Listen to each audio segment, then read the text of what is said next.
Drake and Josh is a show that rarely ever misses. Almost all of its episodes are good, and its great episodes are genuinely great, for lack of a better word. But if there's one episode in the series that Nickelodeon doesn't seem too proud of, it's gotta be the season 2 episode Little Diva. Little Diva is the lowest ranked Drake and Josh episode of all time, according to IMDb. Well, alright, to be fair, tied for the lowest ranked episode, along with Two Idiots and a Baby, which I can only wonder why that one's lowest ranked. Probably because the guest star is a fucking cunt-ass bitch! And if you don't know anything about that and you're curious, check out my other video, but do that after this one. Watch this, come on. So, I was thinking, what makes the episode so trash compared to the other episodes? Is it because the plot is kind of uncomfortable to watch, with Drake and Josh dragging around the unconscious body of an underage child? Is it because Drake and Josh's parents are absent from this episode, and we don't get any funny Walter one-liners? Or is it because they replaced Helen with a completely different actress without explanation and just hoped we wouldn't notice? Brother, I think we all noticed. I think all these things contribute to the vibe being off in this episode. But does that really mean it's a bad one? Well, it's not just the fans that think so. The Nickelodeon producers also seem to think so, because this one is actually banned from all streaming platforms for seemingly no reason, just because they don't think anyone should watch it. It's even banned from Pluto TV, where you can currently watch some of the other banned episodes like Dune Buggy, Guitar, Blues Brothers, and The Gary Grill. And honestly, with most of the other episodes that are banned from streaming, we can pretty much pinpoint why they were banned. Dune Buggy has a short snippet of the song Lifestyles of the Rich and Famous by Good Charlotte. The pilot episode had the song Dig In by Lenny Kravitz. Fucking banger, by the way, look it up. And Blues Brothers had an actual clip from the movie in the episode. But with Little Diva, it's not as clear what their reason for banning it is. There's no obvious song or movie clips that would cause copyright issues for streaming platforms, so why isn't it available? My guess is because it's honestly kinda uncomfortable to see two teenage guys dragging around the unconscious limp body of a small little girl. For those who don't know, the plot in this one loosely pays tribute to the 1989 comedy film Weekend at Bernie's, where two guys pretend their dead boss is still alive and drag his body around. But when Drake and Josh do it, I think the fact that it's a child makes it a little weirder. And obviously, yeah, I know she's not dead, just unconscious, but it's still kind of a weird visual. But does this episode actually suck cock and balls? Is it worthy of being tied for last place? And is it so offensive that it deserves to be banned and forgotten about? Today, we're gonna take a look back at Little Diva and find out once and for all. As always, if you like this one, be sure to throw us a fat, juicy like and maybe even subscribe. I might just go to a fucking busy-ass street, lay down on the sidewalk as a dead body, and wait for someone to parade me around if you do. Follow me on Instagram and Twitter at AgroWasHere for a daily dose of nostalgia. And if you have any other episodes or shows you want me to cover, let me know in the comments. Alright, let's dive in.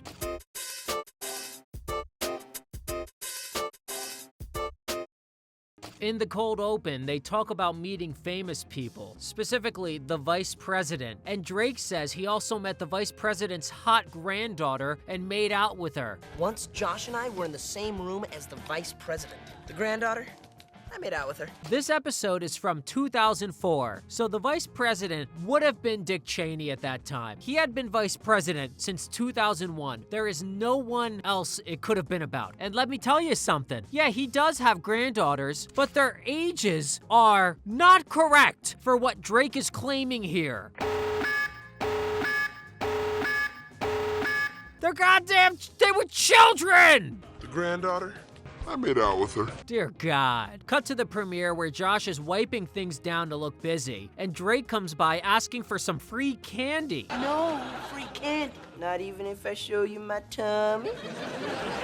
The way Drake is rubbing his tummy kind of reminds me of how the iCarly gang rubbed their tummies in the episode I Want to Stay with Spencer. And yeah, don't fucking comment, oh, this one came first. I know that. I'm not stupid as shit. Then, Helen shows up and tells Josh to give Drake some free candy. But you may notice, something's a little different about Helen. Did you offer offer him some free candy. Yeah, that's not Helen. It's a completely different actress. In this episode only, the role of Helen is portrayed by Frances Callier instead of the normal actress Yvette Nicole Brown. And the reason is because Yvette Nicole Brown actually booked an ABC sitcom called The Big House. And after doing the pilot for that, she did Drake and Josh, because Helen was supposed to only be in one episode. But when the Drake and Josh producers obviously loved Helen and wanted to bring her back, she was busy doing The Big House. Lucky for us, though, by the time they wanted to bring Helen back a third time, Big House had been canceled. Yvette Nicole Brown was given the role back, and the rest is history. I booked this show called The Big House, which was Kevin Hart's first sitcom. We did the pilot, and then in between that pilot being shot, I booked Drake and Josh. So I came to do what was supposed to be one episode of Helen, and then they decided they wanted to bring Helen back. By the time they wanted to bring Helen back, The Big House had gotten picked up. So they ended up recasting Helen, and then by the time they wanted to bring Helen back for the third time, Big House had been canceled. So Frances Callier only plays Helen in just this one episode, but she would go on to play the bodyguard Roxy on Hannah Montana just a few years later. That's right. Roxy's like a puma, and this kitty's got claws. So she was still an iconic part of a lot of people's childhoods. But back to the episode. Fake Helen announces that child movie star Ashley Blake is coming to the movie theater for a big Hollywood premiere of her new movie, Kid President. Josh is super excited, and he asks Helen if he can help out with the premiere. She says, yeah, whatever, just don't screw anything up. The scene ends with Josh taking some free candy for himself, then Helen yells at him, no free candy. Then he spits out the candy, which is shown in the intro of the show, by the way, pretty cool shot, but then he puts it back in the container, contaminating the entire thing. That's a health code violation, and Josh should be ashamed of himself. Cut to the premiere on the day of the big promo photo shoot for the film, and every movie poster in the background is now a poster for Kid President. Drake shows up with Megan, who really wants to meet Ashley Blake, and then the little diva herself arrives, who's portrayed by Skylar Samuels. And Skylar Samuels also played a pageant girl, Brianna, in the Sweet Life of Zack and Cody episode, The Fairest of Them All. Your dress is so darling. It's just long enough to hide your scrawny little chicken legs. Hey, back off, Merle! Pretty cool, right? But it doesn't stop there. Buckle up, because she also played the popular girl Gigi on The Wizards of Waverly Place a few years later. What happened to you two? Think your nose is so hard they fell off? They got nose jobs. When they heal, they'll be just like Gigi's. Yeah, all right. She's got quite the resume, sure. At first, Ashley Blake seems nice enough, but when she asks Josh for some room temperature water and he brings her cold water instead, her bratty side comes out pretty quickly. I asked for room temperature. This water is chilled. Are you trying to kill me? Drake also finds out that there's going to be an exclusive after party following the movie premiere, and a bunch of famous actors are going to be there. So he tells Josh, you gotta get me into that party, bro. If these stars are gonna be there, that means there's gonna be a lot of actresses there. Girl actresses? Josh, you gotta get me into this party. I can't do that. How would Josh even have the authority to add Drake's name to that list? He's not organizing the event, he just works at the venue. Surely, Ashley Blake's team would organize the event, right? Back at the house later, Josh tells Drake that Ashley Blake was bossing him around all day and complains about all the ridiculous things she made him do. She demanded gummy bears, but she doesn't like the green gummy bears, so I had to take those out. I can't believe it. My favorite movie star is such a big meanie. I honestly thought Josh was gonna say bitch. My favorite movie star is such a fucking stupid chap cunt. And then we get a quick meta joke where the writers of this show basically made Drake and Josh insult themselves. Well, you know what they say about kid actors. They're the worst. Ha ha ha. Josh says he's gonna put his foot down and tell Helen that he wants nothing to do with Ashley Blake anymore. But Drake brings up the after party again and says he's still really itching to go. Come on, just sneak in at this point. Cut to the premiere where I notice one of the films playing is Buckets of Blood, which is referenced in the episode Movie Job, where Josh initially gets hired at the premiere. Excuse me, son. What time does Buckets of Blood begin? Inside the premiere, Drake literally follows Josh's every move, breathing down his damn neck, asking over and over again, can you get me into the after party? If I was Josh, I would have started screeching. Ashley Blake rolls up with her personal assistant and her bodyguard, Citrus, but her assistant pisses her off, so she fires him. Fake Helen asks her if everything is okay, and she says she's gonna need a new assistant. Do you have anyone who could fill in? Like him. Josh! What? You're Ashley Blake's new assistant. I don't think Helen can make him do that, right? Personal assistant to a movie star is a very different job than movie theater employee. Surely this wasn't in the job description for whatever paperwork Josh signed to do this job. Is there a pay increase? Is there increased benefits? It's not right. Ashley Blake starts torturing Josh right away. First, making him dance. Dance! I don't want to dance. Citrus!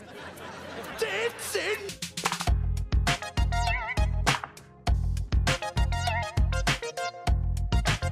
Then making him go get a refrigerator for no reason. Ashley, I got you your refrigerator. Ashley! You quit playing around? I'm not playing. You asked me to get you a refrigerator. I asked you to get me a sandwich.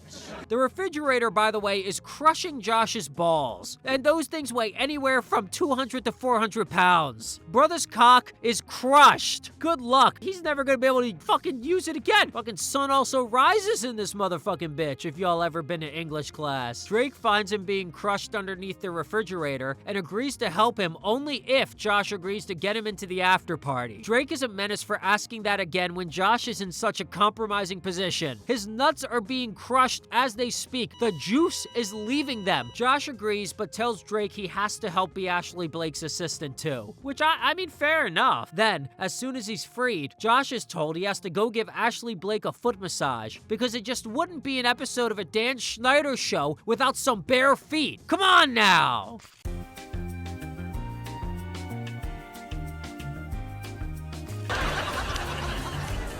Dang, dude! Whoa, whoa, whoa! Sir, relax your toes. Oh, sorry. Yeah, my hand's starting to get palm cramps. Fine, take a break. Second team. Oh, man. Why do I always get the feet?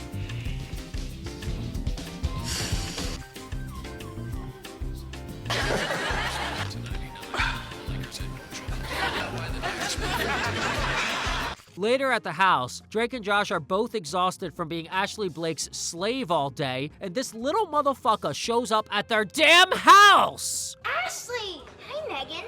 You remember Citrus? Josh, go get me a soy latte. Whoa. You can't just come into our house and boss us around.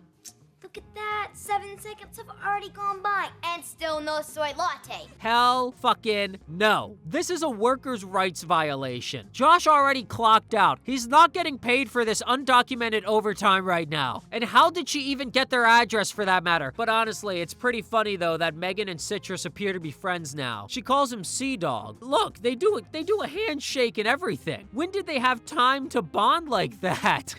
Josh tries telling her to fuck off, but it obviously doesn't work, or we'd have no plot in this episode. I'm Ashley Blake, and I think your boss told you to do anything I say. And I think a soy latte falls under the heading of anything. Look how Citrus nods along when she's speaking, like, hell yeah, that's right, she is Ashley Blake. So the boys leave to go get her a soy latte, and Ashley wants to hang out with Megan, so she tells Citrus he can leave. And he does? So he just leaves her in a random house with strangers. Okay, alright, whatever. Cut to Megan and Ashley Blake in Drake and Josh's bedroom, planning to do a prank on them where a bucket filled with something gross will fall on top of their heads when they open the door. But the bucket falls on Ashley's head, and she's like instantly concussed. It didn't hit her that hard. Megan helps her over to the couch and then tells Drake and Josh that she got hurt. Drake says, whoa, that's a serious bump on her head, but they don't think they maybe should take her to the hospital? Why was your bucket on top of our door? Why was your door under my bucket? And instead of getting her actual medical help, they just call their sketchy neighbor who's a doctor. And he gives her medication to make her sleep for some goddamn reason. Even though in real life, I'm pretty sure you're not supposed to do that if someone has any kind of head trauma. She could go into a fucking coma. She was experiencing some discomfort, so I gave her something to make her sleep. Make her sleep? For how long?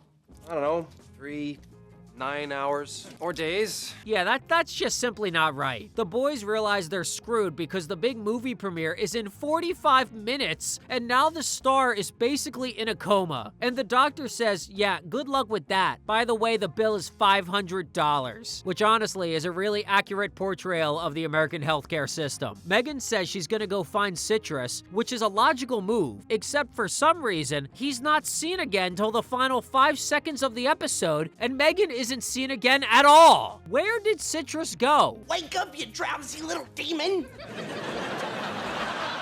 Look at how Josh fucking threw her. There is no way this girl's parents in real life should have been okay with her playing this role. From this point forward, her body literally gets tossed around like she's not a living human. She's out cold. She can't go to a premiere if she's unconscious. Just have to be creative. So what are we gonna do? Prop her up? Drag her around the premiere and try to fool people into thinking she's awake? I was just gonna say we put a blonde wig on Megan, but I like your idea better. And this is where the episode becomes Weekend at Bernie's. And also where I start to feel genuinely bad for the young child actress who's playing Ashley Blake. They yank this poor kid around like she's a puppet and not like a living being. I know that's sort of the joke, but damn! It's like her arms are gonna rip out of their sockets. I feel like this could not have possibly been comfortable. They take her to the premiere and yank her around some more by her hair this time, and then literally throw her body into a garbage can when they hear Helen coming. And guys, there's a couple things about this scene that piss me off. First of all, where the fuck was Ashley Blake? Drake and Josh are both on screen inside the premiere, not supporting her body weight, but they showed us in the last scene that she can't even stand on her own. So where the hell was she? They just pull her out of the darkness. What? And second, it's the world premiere of her big movie. They have posters all over the inside of the premiere advertising it. And yet no one thought to maybe put the name of the movie on the outside of the building? It literally advertises 6 other movies that are not Kid President when this is the world premiere of Kid President. It doesn't make any goddamn sense. But whatever. Helen asks where Ashley is, and they say she's in the bathroom. She's, praying. Yes, she's very religious. She's, a pescatarian. I remember seeing this episode as a kid and not getting the joke because I didn't know what pescatarian meant. And for those of you who might still not know what it means, it's someone who follows a vegetarian diet but also eats fish and seafood, if anyone was wondering. Also, I can definitely picture Yvette Nicole Brown delivering these same lines in a different way. I feel like Imposter Helen's got her own spin on the character and made her a little more upbeat and energetic, while the real Helen is a little more deadpan. They yank Ashley's body out of the trash can and throw some sunglasses on her. And yep, she totally looks alive and conscious now. Nobody would suspect a thing. Sure, whatever. Also, where the hell is Citrus? She's at a Hollywood premiere event and he's her only bodyguard. There's about to be paparazzi and reporters and shit all up in her face. This is like the #1 time her bodyguard is needed. Where the hell is he? So they walk her unconscious body down the red carpet, and the fact that nobody gasps in horror and asks what the hell is wrong with Ashley is just unacceptable. She looks fucking dead. Look at her. Turns out there's gonna be a quick Q&A before the movie, so they pretend like Ashley is whispering the answers in their ear and then answer for her. One of the reporters asks why they're doing that, and they say that she has laryngitis. Everyone here is stupid. They then announce, okay, this Q&A is over, then abandon her and run off, leaving her unconscious body hunched over the podium for all the world to see. She was just praying. Amen. So they carry her off yet again, and it's a complete success, I guess. Nobody calls them out for her being very clearly unconscious. They get away with it, and off-screen, they enjoy the movie premiere without incident. The episode cuts right to the after party where Drake is fucking stoked to be there, because that's all he wanted the whole episode. And they're both having a great time. And turns out, Ashley Blake's body has been in a trash can this whole time for the whole after party, I guess. Absolutely insane. What happened? Where's my soy latte? Citrus! She's all yours.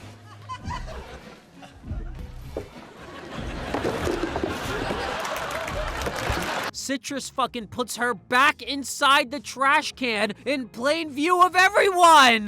There's people everywhere. Anyone can see that. No one cares? No one? And before you say, well, they probably don't care because they know Ashley's a bitch. Incorrect. These random partygoers do not know that. This reporter lady who walked by is the same one who said, "Aww," when Drake and Josh claimed she got laryngitis from singing to the elderly in the Q&A scene. These people love her. She has a great public image. The whole episode, Ashley Blake acted nice and sweet in front of Helen. She knows how to fake it. So no, the whole crowd doesn't know what she's really like. They think she's a sweet little girl. A sweet little girl who's being put inside a trash can right in plain view of everyone. At a party that's honoring her major motion picture, no less. I'm livid. And for that matter, we never actually see Ashley Blake mistreat Citrus during the episode. Not the same way she abuses Josh, so why does he even want to put her back in the trash can? In the earlier scene, when she went on her "I'm Ashley Blake and I can do whatever I want" rant, he was nodding along in agreement. It doesn't make any sense. But is there such a thing as a bad Drake and Josh episode? Or is even the lowest ranked episode of all time still pretty decent? Well, personally, I think it's still alright. Sure, the plot is a little sus. I mean, basically, an underage minor gets head trauma on their watch, and rather than taking her to the hospital and treating it like a medical emergency, they just drug her and then parade around her unconscious body. The fake Helen definitely contributes to the vibes being off in this episode. No one can do it like Yvette Nicole Brown. But is it a terrible episode? No, I don't think so. It still has funny one-liners and entertaining moments. I was never bored watching it, and it didn't make me want to blow my brains out like how I feel watching Sam and Cat. So honestly, I can't agree with it being the lowest ranked episode in the entire series. But enough of me yapping. What do you think of Little Diva? Do you think it's so trash that it deserves to be banned? Let me know how you're feeling in the comments, and let's kick it. And as always, I gotta give a massive screech of a shout out to the channel and Patreon members, the 3-star generals of the Agro Army. Thank you guys so much for the continued support. It means a lot, and eventually, you will be called into service. You will be drafted to the Agro Army service, and we will ride into battle eventually. But for now, just enjoy the videos. If you're still here, that's great. Check out some other videos and make sure you subscribe. All right, thanks for listening.